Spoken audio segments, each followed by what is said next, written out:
रमज़ान कुरान का महीना है। इस महीने में अल्लाह ताला ने इस कायनात को अपना सबसे बड़ा गिफ्ट दिया है, सबसे बड़ा तोहफा दिया है, और वो है कुरान।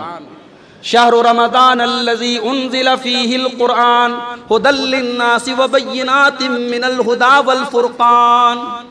रमज़ान के महीने में हमने कुरान को उतारा है। इस मानवता के लिए, इंसानियत के लिए सबसे बड़ी किताब, सबसे अजीम किताब जो पूरी इंसानियत को सच्चाई का रास्ता दिखाती है, अल्लाह का रास्ता दिखाती है, वो किताब हमें कब मिली है? इसी महीने में मिली है। तो इस महीने को कुरान की तिलावत का महीना बना। और यहाँ मैं गलतफहमी आपकी दूर कर दूँ। सही हदीस में अल्लाह के रसूल सल्लल्लाहु अलैहि वसल्लम ने 3 दिन से कम टाइम में कुरान पढ़ने से मना किया। कम से कम 3 दिन में कुरान ख़त्म करना चाहिए। मगर सहाबे किराम का अमल मौजूद है, ताबईन का अमल मौजूद है, सलफ सालेहीन का अमल मौजूद है कि रमज़ान में ये पाबंदी नहीं है। अगर आप रमज़ान में अल्लाह ताला आपको तौफीक दे, आप रमज़ान में 2 दिन में कुरान ख़त्म कर लें, कोई मसले की बात नहीं, कोई हरज की बात नहीं। ये फजीलत वाले अय्याम हैं। हाँ, जिस रात की फजीलत साबित ना हो, जैसे शब बारात का मसला है, वो गलत है। लेकिन रमज़ान के रातों और दिन की फजीलत साबित है। रमज़ान में आप कसरत से तिलावत करें। अगर आप रमज़ान में 30 कुरान भी ख़त्म कर दें, कोई मसला नहीं। ये सहाबा से साबित है। और आप देखें, हमारे सलफ सालेहीन रमज़ान में कुरान पर इतनी तवज्जो देते थे कि इमाम मालिक रहमतुल्लाह अलैह, जो बहुत बड़े मुहद्दिस थे और जिनसे हदीस सीखने के लिए हजारों किलोमीटर दूर से लोग आते थे, इमाम मालिक रहमतुल्लाह अलैह रमज़ान के महीने में अपनी हदीस की मजलिसें बंद कर देते थे। 1 महीना में हदीस नहीं पढ़ाऊंगा, 1 महीना दरसे हदीस बंद। और इमाम मालिक रहमतुल्लाह अलैह जैसा मुहद्दिस रमज़ान के महीने को कुरान के लिए खास कर देता था और पूरे महीने कुरान की तिलावत करते थे। तो भाई, ये कुरान का महीना है। बड़े अफसोस की बात है, आज हमारे और आपके दरमियान कुरान के साथ जो लापरवाही है और लाताल्लुकी है, वो रमज़ान में भी जारी है। बड़ी मुश्किल से हम एक कुरान ख़त्म करते हैं। इमाम शाफ़ी रहमतुल्लाह अलैह के बारे में मुस्तनद रिवायात से ये बात साबित है कि वो रमज़ान में रोज़ाना 1 कुरान ख़त्म कर देते थे। इमाम सुफियान अस्सौरी और इमाम अल असवद, ये मुहद्दिसीन हैं, ये 2 दिन में कुरान ख़त्म करते थे रमज़ान में।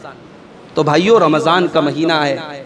और एक बात मुझे बताओ, दुनिया में जब हम फंसते हैं, हमारे खिलाफ कोई केस हो जाता है और अदालत में जाने का नंबर आता है, तो हम क्या चाहते हैं? हम चाहते हैं कोई अच्छी पैरवी करने वाला मिल जाए, कोई ऐसा सोर्स मिल जाए, हमारी गर्दन छूट जाए, हमारा केस खत्म हो जाए, हम बच जाएं। तो भाई, अगर हमने रमज़ान में कुरान पढ़ा होगा और कुरान की कसरत से तिलावत की होगी, तो अल्लाह की बारगाह में ये कुरान हमारी पैरवी करने आएगा, ये कुरान हमारी सिफारिश करने आएगा।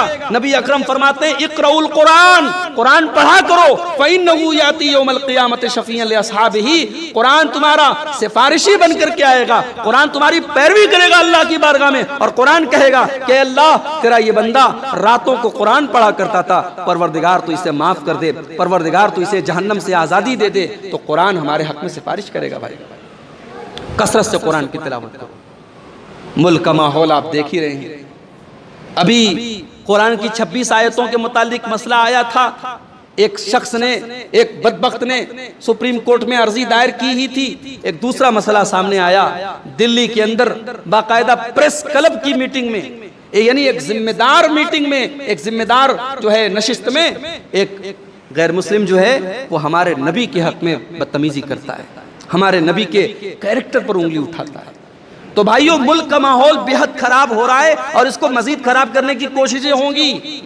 ये वक्त है कि हम सब कुरान के साथ अपना ताल्लुक जोड़ें और कुरान को कसरत से पढ़ें और कुरान को समझें। तो कोशिश ये करें कि रमज़ान में कुरान को 2 तरीके से पढ़ें। एक तो नॉर्मल तिलावत करें कि जितना ज़्यादा पढ़ सकेंगे उतना सवाब मिलेगा, और एक मामूल बना ले, आधा पारा, पाव पारा, 1 सफ़ा, 2 सफ़ा, जितना भी हो सके कुरान को तर्जमा और तफसीर के साथ पढ़ें। अगर आसान तफसीर आपको चाहिए, आसनुल बयान मौजूद है, अल्लामा सलाहुद्दीन यूसुफ रहमतुल्लाह अलैह की, हर घर में मौजूद है। आप उसमें कोशिश करें कि आधा सफ़ा, 1 सफ़ा, जितना आप कर सकते हो उसका तर्जमा भी पढ़ लें, उसकी तफसीर भी पढ़ें। कुरान के साथ ताल्लुक़ अपना मजबूत करें। और यही नहीं, अपने घर की औरतों से भी कहें कि वो कुरान को समझ समझ के पढ़ने की कोशिश करें। तो दो तरीके की तिलावत करें, एक तो ये कि कुरान को नॉर्मली तिलावत करें और एक समझ के तर्जुमा और तफसीर के साथ पढ़े। ये दो अहम काम हमें कुरान के साथ रमज़ान में करना है।